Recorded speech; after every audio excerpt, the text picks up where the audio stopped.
boa noite. Sou o professor Leandro, tá, da Faculdade Lusófona, e hoje iniciamos aqui um projeto com os alunos do curso de administração, onde traremos algumas personalidades, alguns profissionais das áreas que compõem a ciência da administração, né, que faz parte do processo de formação. Então, vocês terão aí a oportunidade de estar acompanhando nas nossas redes sociais da faculdade, tá? Também o apoio da Escola Baiana de Comunicação e temas, né, que podem ser sugeridos pelos alunos, pelos professores. E hoje vamos dar início a esse pontapé inicial, a esse projeto, né, trazendo aqui com a gente o Marcelo Milê Oliveira. Marcelo, ele nascido em Salvador, né, 4 de fevereiro, né, estudou em escola pública aqui em Salvador, atualmente cursa o curso de Ciências Contábeis aqui da Faculdade Lusófona, tá? Ele atua na liderança comunitária há 17 anos, começou sua trajetória política construindo o PRB em Salvador, onde fez um trabalho de filiação de milhares de pessoas. Em 2015, ele começa a sua trajetória no PCO, Partido da Causa Operária, tá? E por ter divergências de pensamento, né, ele acaba saindo do PCO e se filiando atualmente ao PT, tá? Queria deixar registrado que nosso projeto ele não tem um cunho partidário, apenas um cunho informativo, tá? E casado e pai de 2 filhas, e atualmente exerce a profissão como motorista de aplicativo. Então, boa noite, Marcelo, seja bem-vindo.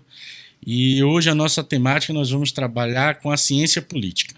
Ele que foi candidato a vice-prefeito na eleição de 2020, chegando em 2022, foi candidato a governador do estado da Bahia. Então, conhece um pouco, né, sabe os bastidores dessa política baiana. Então, a proposta hoje é a gente dialogar um pouco sobre como é que a gente enxerga hoje essa política baiana, Marcelo. Como é que a gente vê? Eu, particularmente, já teve eleições que a gente vê a cidade ferver, né, de barulhos, de poluição visual, de gente na rua, né, e hoje, praticamente menos de 30 dias para a eleição, né, que é 6 de outubro, a cidade parece que ainda dorme. Se não for os programas eleitorais, né, seja na rádio ou na televisão, a gente passa desapercebido. Como é que você faz essa avaliação, Marcelo, hoje dessa política baiana? Boa noite, professor Leandro, boa noite aos colegas que estão aqui, boa noite aos ouvintes que irão acompanhar, né, essa entrevista, e agradecer o espaço à Escola Baiana de Comunicação por essa oportunidade de estar aqui conversando, batendo esse papo, a Faculdade Lusófona que abriu as portas.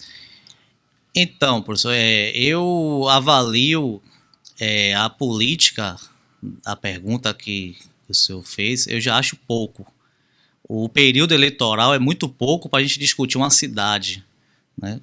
A gente vê exemplos de outros países, outras cidades que leva quase um ano o período eleitoral, né? Chega o país ferve. E aqui a gente 45 dias que passa rápido, né? E tem aquela burocracia que tem restrições para isso, restrição daquilo, o candidato só pode dar entrevista, só pode divulgar seu número, já quase a véspera do dia, né, que vai finalizar nas urnas. E aquela repressão, né, são leis criadas que o candidato não pode fazer isso, não pode fazer aquilo, multas e atrás de multas, e isso acaba esfriando, né, e afastando até o eleitor. O desinteresse parte a partir daí, porque se não há uma motivação, né, então tudo corrobora para que não haja motivação do eleitorado para até se aplicar os fins, né, de uma má política, uma má gestão, e aquele ciclo vicioso continua, são os mesmos figurões de sempre, né? Se a gente for olhar, a Câmara de Vereadores quase que não muda, e o prefeito é o mesmo grupo, ou quem lhe indicar. Então, eu acho que a ideia é despolitizar e afastar a sociedade, o povo, né, da política. Quando você fala, Marcelo, você traz o mesmo de sempre, a questão das regras, mas se a gente observar, o sistema eleitoral brasileiro é um dos mais completos do mundo, inclusive replica isso para outros países.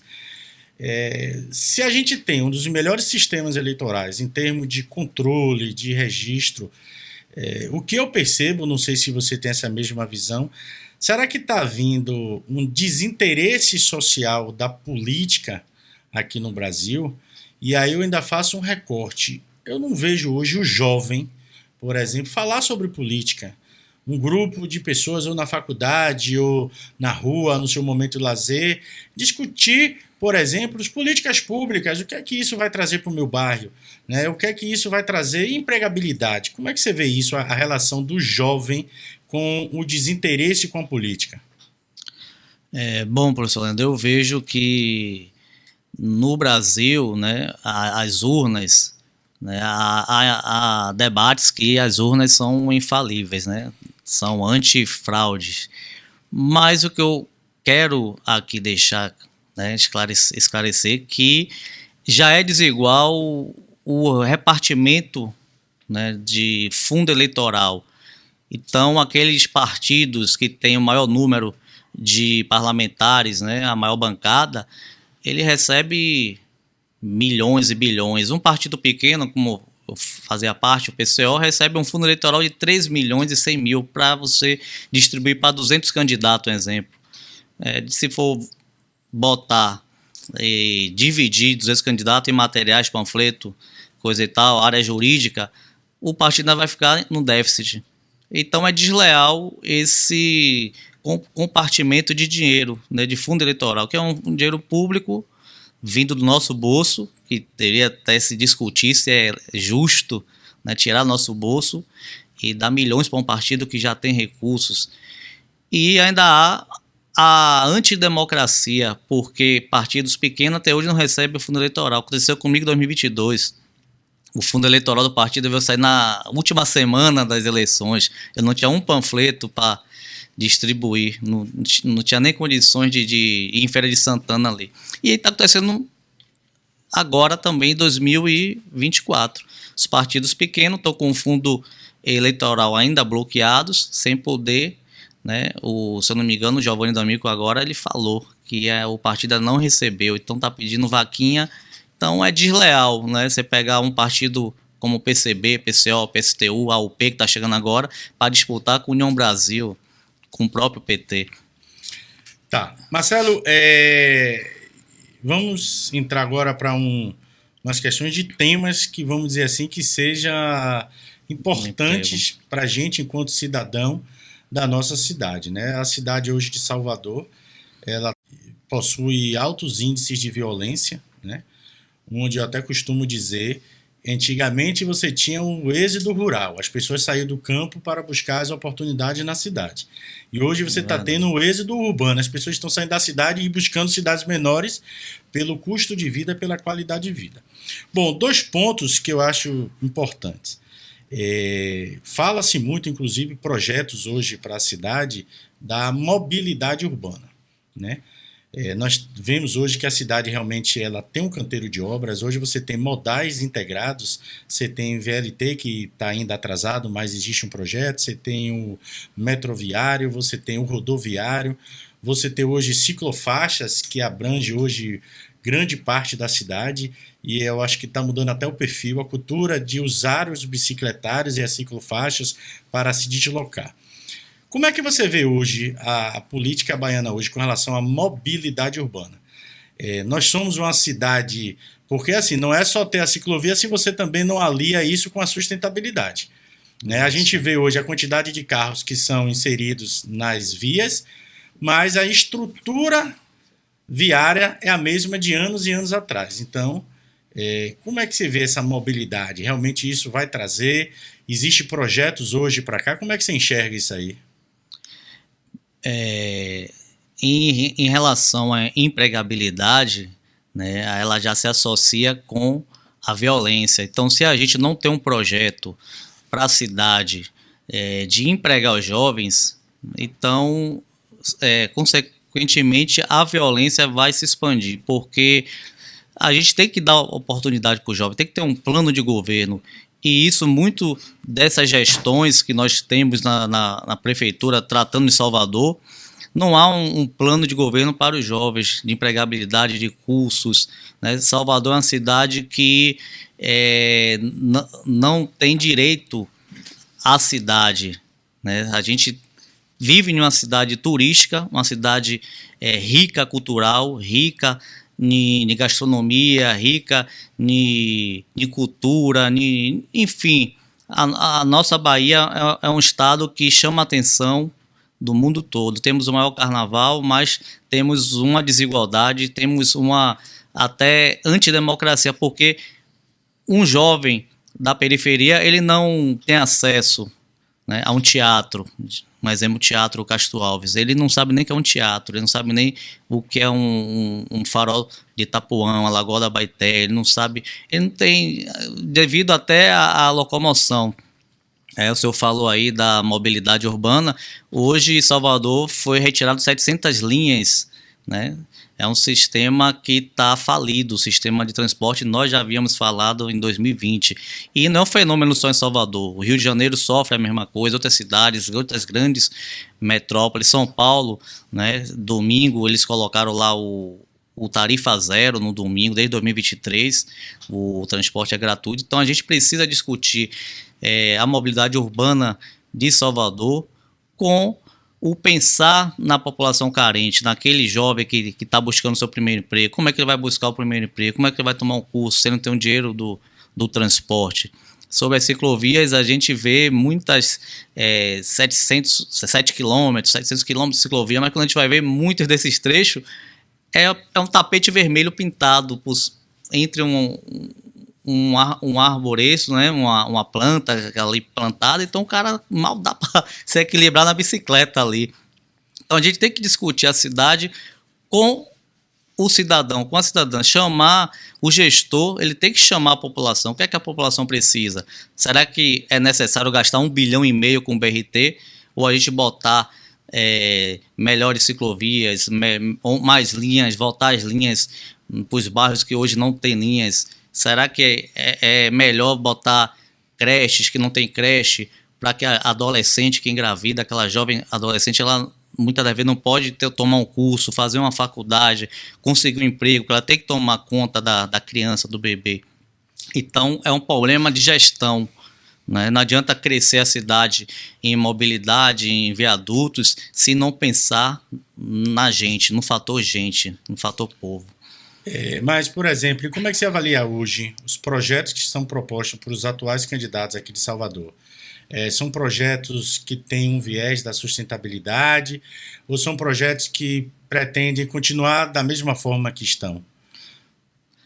Hoje, Salvador, há 12 a 16 anos, Salvador não tem projetos de sustentabilidade, não tem uma educação para que isso seja feito. Você separa o lixo, né? O vidro do plástico, do papel, e ainda se o cidadão separar, ele não sabe onde botar, porque não tem projeto de sustentabilidade, não tem o pensar no meio ambiente. Salvador, hoje, a gestão que está aí só pensa em superfaturamento, em eventos. Eu digo que é o prefeito de eventos e festas, porque ele não é um gestor de cidade e de gente. Então você tem que fazer uma gestão para o povo que precisa. Não é o turista vem, usufrui e vai embora, e o povo? Não adianta a gente pintar, reformar a orla. A gente vê, tem o tal do PDDI, né? O Plano Diretor de Desenvolvimento Urbano. O prefeito está fazendo na orla área de terreno para vender para o setor imobiliário. E são verdadeiros espigões com 25 andares. Aí você já tira o direito da praia, você já perde o lazer da praia, do sol. Por que não investir ali em uma ciclovia, em um lazer, em uma praça esportiva, né, no jovem? O jovem precisa ter um lazer. Muitas vezes o jovem da periferia não tem uma quadra, ele não tem aquele olhar do gestor. Então, Salvador, a nossa limpeza urbana, não lembro agora o nome, era Limpurb, né? É quase 1 milhão, e muitos bairros aí, 1 milhão por mês, que a prefeitura paga. Muitos bairros não tem a coleta de lixo, não tem o saneamento básico. Então, se a empresa é privada, ela deveria educar a população a reciclar. Porque a gente hoje vive a fase, né, da sustentabilidade, do pensar no amanhã. E Salvador não tem esse programa de governo. Alguns candidatos aí ainda até falam sustentabilidade, meio ambiente, mas não tem um projeto, não tem um plano de governo específico, como uma gestão. Quando você fala gerir uma cidade, né, como Salvador, com uma complexidade alta, eu bato isso sempre onde eu posso, nos espaços que eu posso dialogar, que nós precisamos ter uma agenda de políticas públicas. Sim, sim. Né? E um dos grandes problemas que eu vejo na cultura da política brasileira é a descontinuidade. Então, não existe sistema de governo, em cima de sistemas, né, projetos, né, de partidos. Então, se esse partido hoje assume, ele continua. Se não, o outro vem, tira tudo, destrói tudo para começar do zero, porque ele tem. Então, eu não vejo, por exemplo, qual é o seu olhar quando se fala, aí entra a questão da formação do gestor. Sim. E aqui eu reforço, né, o nosso curso, que é administração, que é importante o gestor ter essa formação, para ele entender, né, como é que ele planeja, como é que ele executa, como é que ele controla, né, até para saber se aqueles resultados são satisfatórios, se aquela ação que ele pensou deu certo. E às vezes a gente vê, gasta-se dinheiro, os recursos públicos, né, a malversação do recurso público. Então, como é que você enxerga, por exemplo, hoje, esses candidatos que tem hoje? Nós temos um projeto de política pública eficiente para a cidade de Salvador. Claro que não estamos falando de uma cidade, até porque Salvador ela recebe prêmios e indicadores muito positivos, né? Algumas obras em termos de sustentabilidade, alguns indicadores de eficiência de gestão.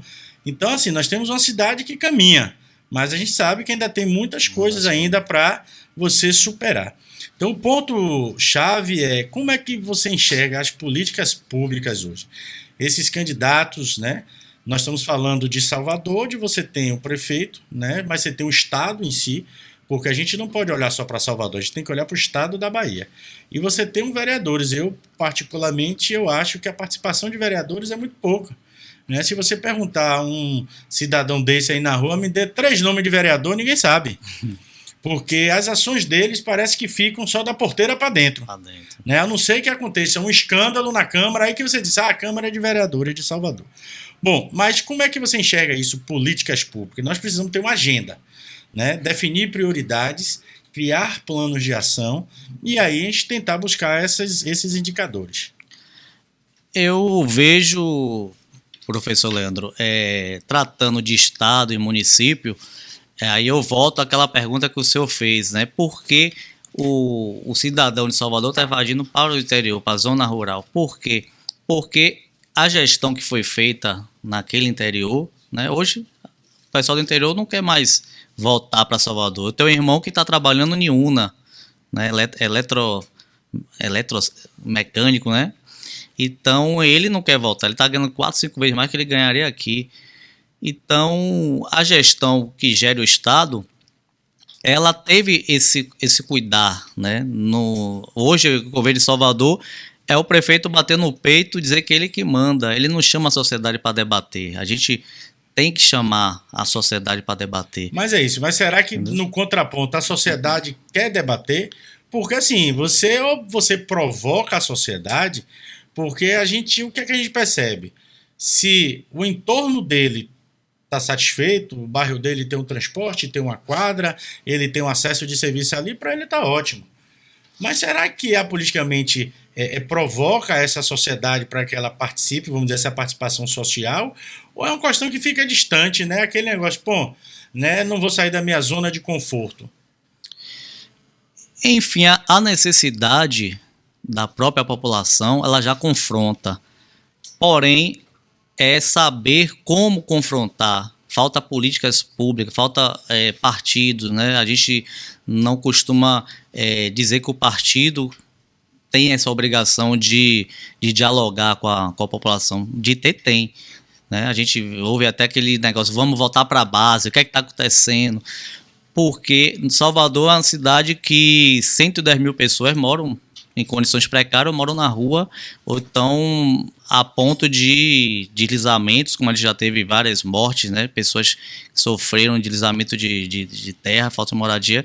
E há em Salvador 234 imóveis parados, né? Porque a gestão, né, a prefeitura não pega esses imóveis, reforma, restaura, se já há uma autorização dali de o governo federal para que seja revitalizado esses casarões, essas casas abandonadas, que se façam moradia dignas.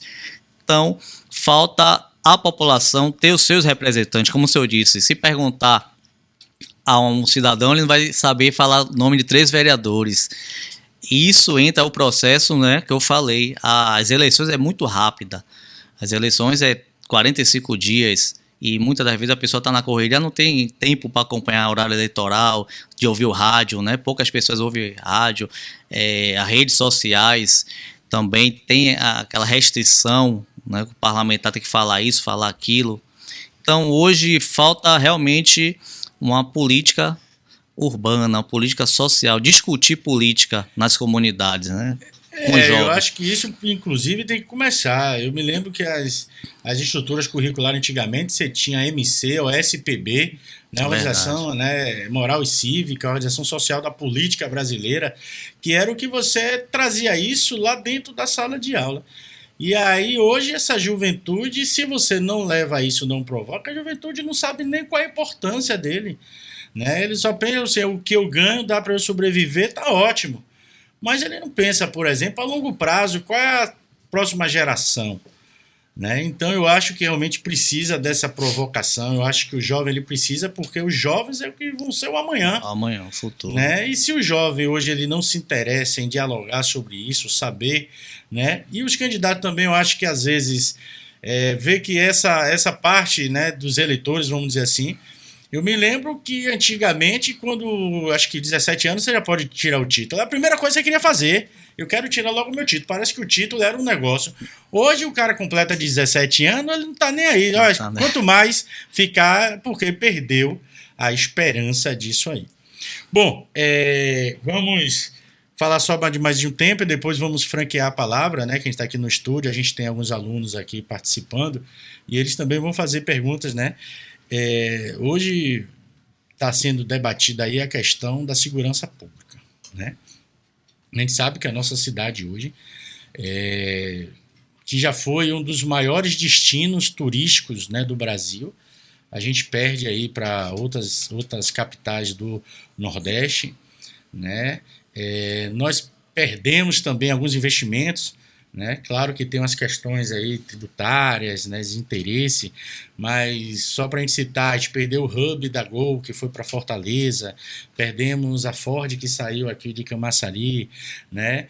E assim, outros investimentos que geram empregos e etc. Mas o que eu vejo, pelo menos que eu comento, que os alunos trazem para a sala de aula, é a questão da segurança, né? Você acha que realmente existe um projeto, né, da atual política para tal da segurança, ou é uma coisa assim que vai ficar meio, né, no devaneio? Bom, professor, ao meu olhar sobre a violência, tem que investir na educação, né? Porque os jovens não querem se motivar a estudar. Se a gente for ver, o município fechou 40 escolas, né? Salvador, acho que tem 13 mil analfabetos. Então, uma cidade grande como Salvador ter 13 mil analfabetos é uma vergonha, né?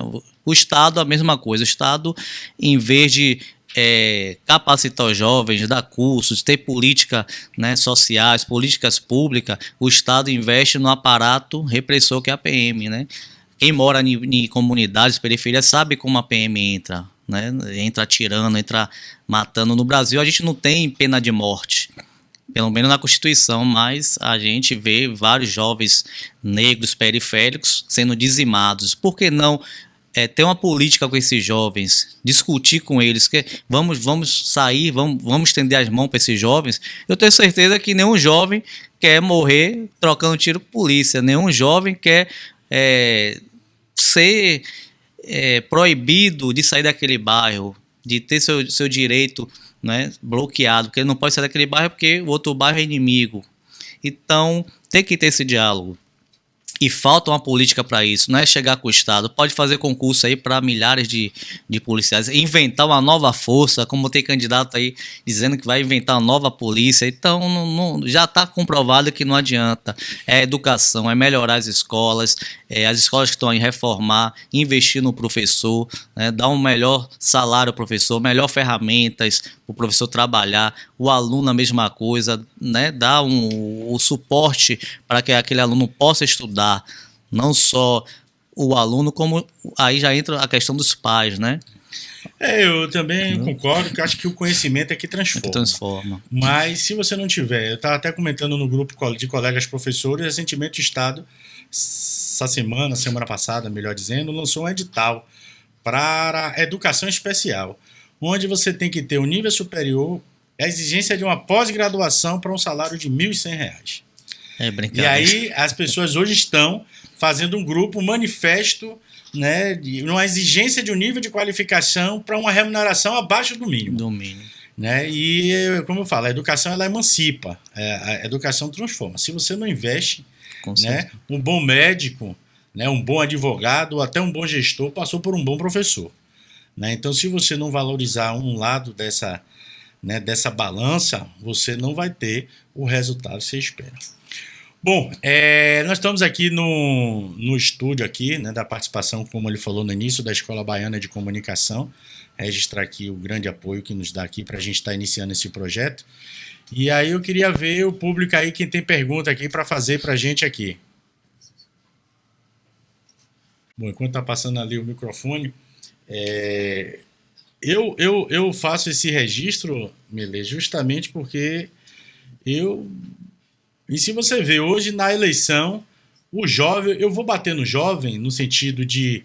Porque para mim é o interesse dos jovens que eu vejo que se perdeu. Né? Se no dia 6 de outubro, é um domingo, estiver fazendo sol, esqueça a urna. Ele vai viajar, ele vai para a praia, ele vai juntar com o pessoal, vai fazer um churrasco. E até porque ele justificar depois, para ele não tem impacto nenhum. Eu também, professor. E isso não é o ideal. Né? Isso é importante que ele participe, que ele assista, que ele participe desse debate, para construir um pensamento crítico, né, sobre a política, porque às vezes, hoje, para ele não tem um impacto. Mas lá na frente, quando ele fazer um investimento, por exemplo, na formação, ele não encontrar o emprego que ele gostaria. Né? Isso tudo é um reflexo hoje que vai ser lá na frente. Bom, temos ali a aluna Michele. Pois não, Michele? Boa noite a todos. Mirne, qual é o seu projeto de melhorias para as comunidades mais carentes?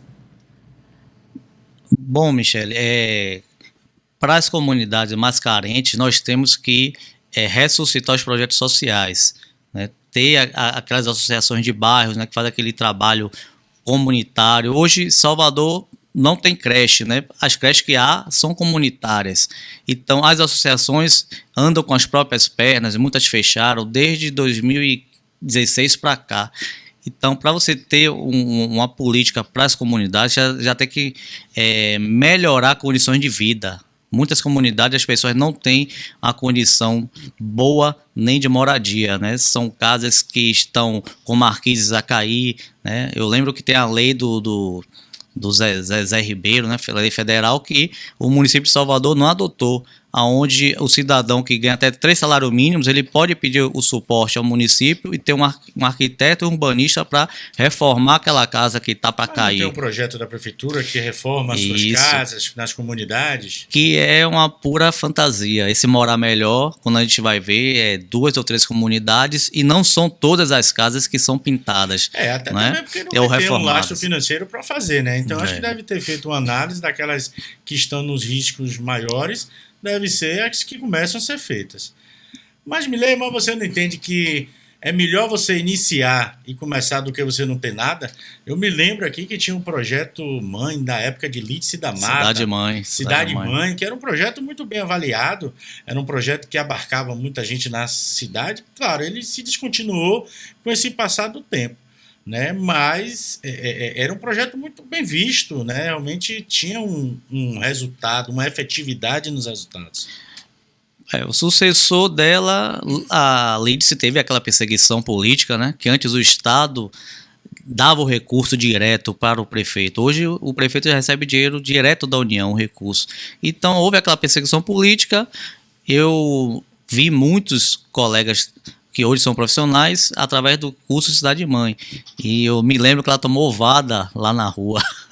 Então foi muitas propagandas negativas, perseguitórias, que o sucessor dela, se eu não me engano, foi em Baçaí, se eu não me engano, que fechou Cidade Mãe, né? E na questão também, não sei se dá tempo da política, dos jovens, o senhor falou muito de jovem, eu já vejo com outro olhar. Hoje nós temos a candidata, acho que não tem nem 23 anos, a Slaine, tem o D'Amico, que é professor, tem 33 anos, tem do PSTU também, que é jovem. Então já começa assim, eu já vejo um novo horizonte. O que eu vejo na política são os filhos dos políticos que você já conhece. Não, que eles não. já estão com uma saturada, e aí começa a colocar os filhos, né, para caminharem, e aí pegam os seus currais eleitorais e eles acabam. O que eu falo de jovem é realmente a comunidade jovem mesmo. Participar desse debate, participar dessa agenda, né? As audiências públicas, pelo menos, eu acho muito pouca. Eu não vejo essas, né? Bom, eu moro no Imbuí, eu nunca vi nada lá a respeito. Olha, comunidade do Imbuí, adjacência, vamos nos reunir, vamos discutir isso. O que é que vocês acham de fazer um projeto colaborativo? Né, que eu acho que é importante, porque se você vier de cima para baixo, às vezes você não atende aquilo que está lá. Bom, temos outra aluna aqui, Águida. Por favor, Águida. Boa noite a todos. Boa noite. Então, você falou que nas comunidades não tinha quadra de futebol, né? O que eu mais vejo hoje em dia é quadras sendo feitas, até em praça que está desgastada. Vai lá ter uma quadra de futebol. Isso é massa, né? Para os jovens hoje em dia, para ter um incentivo. Porém, seria interessante, eu acredito que na Cidade Baixa, onde eu trabalho, em época de chuva, Salvador chama de cidade de papel, porque o saneamento básico é terrível, né? Vira uma piscina, né? Eu não vejo o povo falar disso, só vejo na televisão, está alagado, né? Tem a questão das enchentes, né? Do deslizamento de terra. O que você acharia, se estivesse atuante no governo, né? Qual seria um projeto para poder evitar esse alagamento, né? Porque o Uruguai também, ônibus não passa, sem contar que na Cidade Baixa tem muitas pessoas sem teto. Muitas mesmo. E na época de chuva, para onde será que vai essas pessoas? Né? Eu não vejo falar, ter um incentivo, algum projeto. Vejo muitos carros indo de manhã, tarde e noite para poder levar alimentos. Mas e como tem chuva? A gente tem um teto para poder estar, né? Tá tranquilinho, quentinho. Mas e aquelas pessoas? Será que tem um projeto para poder retirar esse pessoal da rua? Para poder resolver essa questão da chuva, né, do alagamento, porque é difícil, né, para pessoas que pegam 2, 3 ônibus no dia para poder chegar até o trabalho. Eu já cheguei toda molhada no trabalho, gente, é terrível mesmo. Que bom, Águida, obrigado. Eu até costumo dizer o seguinte, planejamento urbano não é um tema. Eu não vejo nenhum candidato, isso Leandro falando, sobre o tema planejamento urbano, né? O que é que nós vamos pensar para a cidade? Inclusive, eu até brinco em alguns momentos meu, que assim, tinha até um candidato na cidade aqui, São Francisco do Conde, né? Sábado que vem tem mais. Né? Era um candidato, primeiro que ele não fazia, botava manilha. Por quê? Porque debaixo da terra ninguém via. O cara tinha que fazer era quadra, praça, poste, porque era isso que dizia que o cara estava trabalhando. Então, realmente, planejamento urbano, eu acho que não é uma coisa que você vê. Mas, responda aí a pergunta, Milei, da nossa querida Águida. Boa noite, Águida. Muito boa a sua pergunta. Eu sou morador da Cidade Baixa, sou nascido em Sebastião, tenho 38 anos na Cidade Baixa e convivi muito com essa enchente de água tá batendo no pescoço, né? Água de esgoto mesmo. E chegar em eleições, o político quebrar o asfalto todo e asfaltar de novo e dizer que vai resolver. e muitas famílias perderam seus imóveis, né, devido às enchentes. E a desculpa que eles davam era que estava no nível do mar, que foi aterrado, mas não. Como o professor falou, é manilha, falta de planejamento urbano. Hoje a gente vê Salvador virando a cidade de concreto, entulhando, metendo concreto nos córregos, nos rios, e não há um planejamento para que venha desafogar quando vier uma chuva forte, né? A gente teve o exemplo do Rio Grande do Sul. Mas voltando para a Cidade Baixa, foi designada uma verba de bilhões do governo federal que vai durar 4 anos lá. Tá quebrando tudo, tá fazendo drenagem, está fazendo... Hoje lá na Cidade Baixa? Isso. Já tem um ano já que começou, quase um ano que começou as obras, está quebrando vários bairros e muitas ruas já não está alagando. Engraçado que lá tem uma prefeitura bairro perto do Papagaio, que deveria virar Rio Papagaio, mudar o nome lá porque é horrível. Qualquer chuvinha você conhece bem, tem uma rua ali atrás do SESI que tá até com limo, se vacilar acho que tem até... pântano ali, cobra, jacaré, e os poderes públicos faz pouco caso. A Cidade Baixa realmente, mas acredito que essa obra com as novas manilhas, né, muitos lugares na Cidade Baixa não tem manilhas, são aterramentos, então realmente ali mesmo na Mangueira, no Leblon, quando chove, né, sobe o nível do mar junto com o esgoto e não tem para onde escorrer.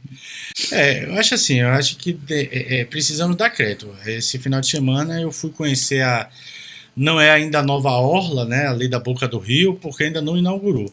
Mas já tem um trecho ali que já está liberado, né? Então eu fui fazer uma atividade física e vou dizer para você, está muito bom.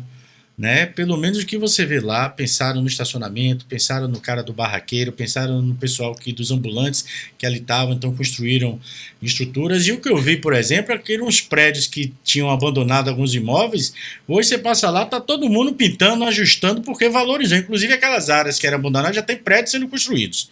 Né? Então vai haver uma valorização, até porque dizem aí, né, que o carnaval vai ser por ali, né? Porque o trecho lá já não suporta mais. Então assim, eu acho que temos coisas ainda a fazer, eu acho que tem coisas que ainda vão ser feitas, mas a cidade hoje, em alguns aspectos, né, ela consegue já trazer alguns benefícios para a população. Não sei se atende à necessidade de todos, mas, por exemplo, uma orla, todo mundo pode ir para uma orla. Está muito bacana lá. Quadras, eu mesmo faço atividade física lá, na orla da Boca do Rio, com uma quadra que tem condomínio que não tem. Né? Bom, mais alguém aqui quer fazer alguma pergunta? Grande Joel. Boa noite a todos. A minha pergunta seria como abordou essa parte da segurança, né? Que hoje a gente vive nessa grande metrópole, mas que a gente vê isso se estendendo em vamos dizer, todo município, né? Tem sofrido muito com a criminalidade. E quando você falou a respeito da educação para os jovens, eu queria fazer uma observação também, porque eu acho que até a própria polícia em si, ela não sei, eu quero fazer essa pergunta para você, porque a gente está olhando o lado da população, mas eu vejo também que a polícia ela tem que ser mais educada, vamos dizer assim, né? Porque a gente tem visto policiais passando por situações de depressão e dentre outras situações, né, ligado ao seu trabalho ali. Então, eu queria saber de você o que é que você acha disso, né? Porque assim, a gente colocou a população, claro que a população ela é importante, mas a gente vê que a polícia ela tem sofrido também muito com isso, né? Porque às vezes vai uma viatura com 4, 5 policiais e ali tem jovens, né, homens, vamos dizer assim, 20, 30 homens para aquela viatura que só tem 4 homens, né? Que eu já vi vários relatos em relação a isso. Então a pressão eles também têm sofrido uma grande pressão.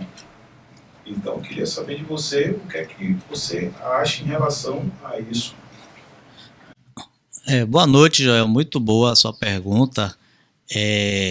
Como eu falei, a polícia militar ou a civil são um aparato do Estado, não é o Estado. Então, eles também são seres humanos, eles também são cidadãos. Então, se o Estado não desenvolve, se a política do atraso social, a desigualdade social, né, o analfabetismo gera violência, né, você vê que não há uma política pública para a juventude hoje, não só de Salvador, mas da Bahia. Então não adianta você fazer concursos, né, botar militares, mais militares, criar novas polícias, se você não atender a raiz do problema, que a raiz do problema é a educação, né? A criança tem que começar pela creche, depois, né, município, depois estado, ter condições para o professor trabalhar, motivar o professor, os pais terem condições de dar uma condição de vida boa para os seus filhos. Muitas casas na periferia não tem luz, né? Não tem água. Hoje a população não consegue pagar uma conta de luz. Então você vê um pai de família sem poder pagar uma conta de luz, como é que ele vai dar um curso, vai pagar uma escola particular? Então, eu vejo que se a gente combater a desigualdade social, né, tem países aí desenvolvidos que nem polícia tem, né, nem delegacia tem, homicídios são 0, né, suicídio você ainda vê um ou outro, né, problemas depressivos, tal, mas muito pouco. Mas em questão de homicídio, por que nós não podemos ter, né, esse desenvolvimento, se somos um país rico, se somos um povo inteligente, somos um povo trabalhador? Todo mundo quer trabalhar, né? Eu vejo os jovens lá pedindo emprego, eu quero trabalhar, mas como é que você vai dar oportunidade? Se aquele que termina o 2º grau, né, o ensino médio, não consegue o primeiro emprego, porque eles têm que ter experiência, como é que o jovem vai trabalhar se não tem experiência? Então, tem que ter uma política voltada para a juventude e, com certeza, o próprio policial é vítima do Estado, porque ele está ali como uma segurança de emprego. Ele faz aquele concurso para ganhar uma miséria de salário, colocar a vida dele em risco, aí vem a depressão, né? Ele vai ter que fazer mais bicos para sustentar e agregar a renda dele, e isso gera até, né, a corrupção, né? Como a gente tem experiência no Rio de Janeiro, né? Até filmes já foram feitos, que acaba se corrompendo. A mesma forma como o policial tem o mau salário, mal remunerado, o professor tem, né, os funcionários públicos têm. E lembro que, segundo o Diese, o salário mínimo era para estar o quê? R$7.000, mais ou menos.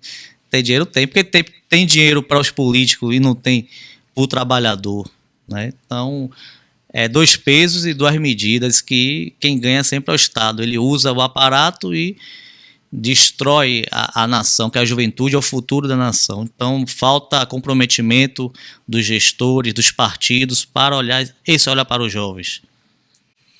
Bom, ali temos ali a outra aluna, Jamile, boa noite. Boa noite a todos, meu nome é Jamile. Boa noite, Miller.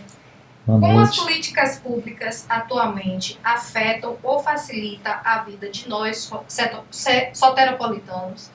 E, de acordo com as problemáticas em Salvador, quais políticas sociais, no seu ver, elevariam como cidade modelo? Boa noite, excelente pergunta. O pessoal é qualificado. Hoje nós temos 2 Salvador. Temos a Salvador para o turismo, para a classe média alta, e temos a Salvador para a periferia, que serve de cabide eleitoral, porque muitas vezes a classe média alta, a burguesia, nem vota. Quem vota é os próprios trabalhadores da própria periferia, né? O professor estava falando da orla, que está linda, está maravilhosa, eu concordo, mas se você for ver a orla do Leblon, muita gente nem sabe que existe o Leblon.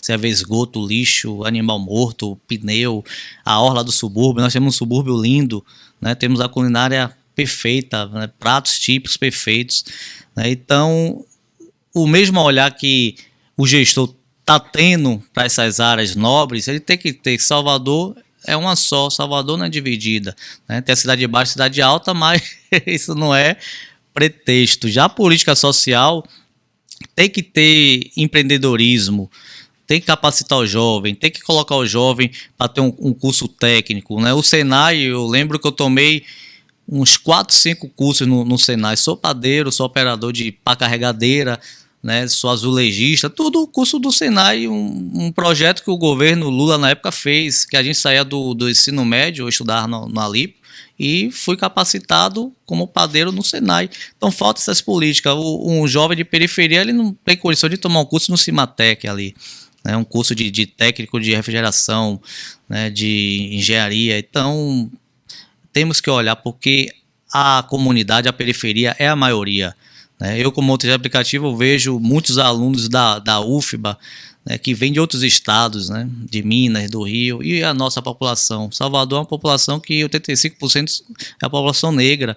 Aí você vê fora do mercado de trabalho, fora dos cursos, da qualificação, das faculdades, né, dos empregos, dos colégios. Então, enfim, Salvador é uma só. Então a gente tem que mudar esse conceito que Salvador é para o turismo, é para os ricos, é para a classe média, e a Salvador da periferia, das comunidades cajazeiras, é só para fins eleitorais, né? E há um mecanismo que eles utilizam muito através de líderes comunitários, né, que são financiados, são bancados por esses figurões, que quando chega às eleições ele asfalta, né, pinta a quadra, traz a iluminação, bota a cervejinha ali, né, patrocina o baba, bota o paredão, e o pessoal vota até no diabo se ele botar lá no bairro. E a gente se perpetua com esses gestores, a Câmara de Vereadores, você conta de dedo quem é da periferia, quem foi, quem viveu a dificuldade, quem é negro ali, você conta de dedo. Então a gente tem que mudar, como o professor disse, tem que ter interesse dos jovens, e eu acho brilhante o interesse de vocês, a pergunta de vocês, e a gente tem que repercutir, né, disseminar essa ideia. Tem que provocar esse discurso, esse diálogo que é importante.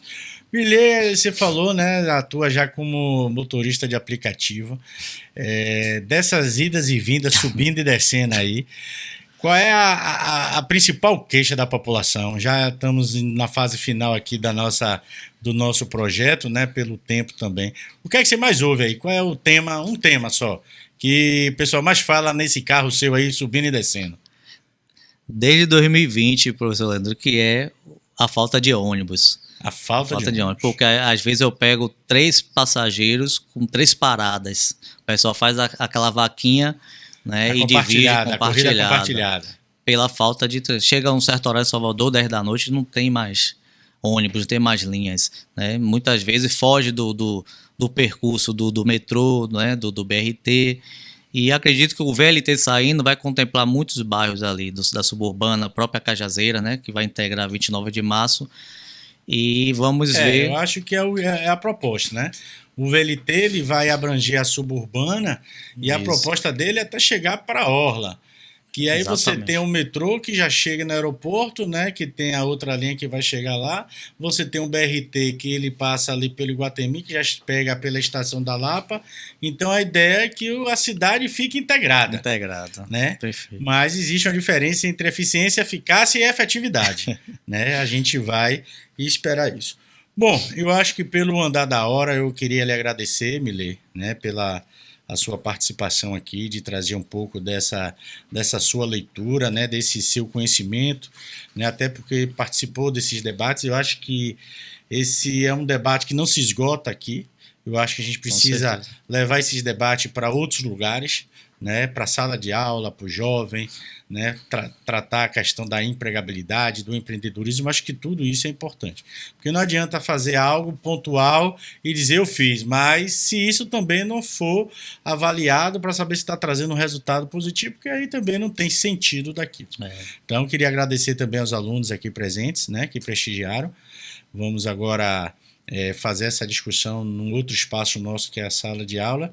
E no próximo evento desse novo projeto, uma nova data, a gente trazer aqui outros temas aqui que melhorem, né, que ajude a gente exercer nossa cidadania, nosso pensamento crítico, para a gente ser os agentes da transformação.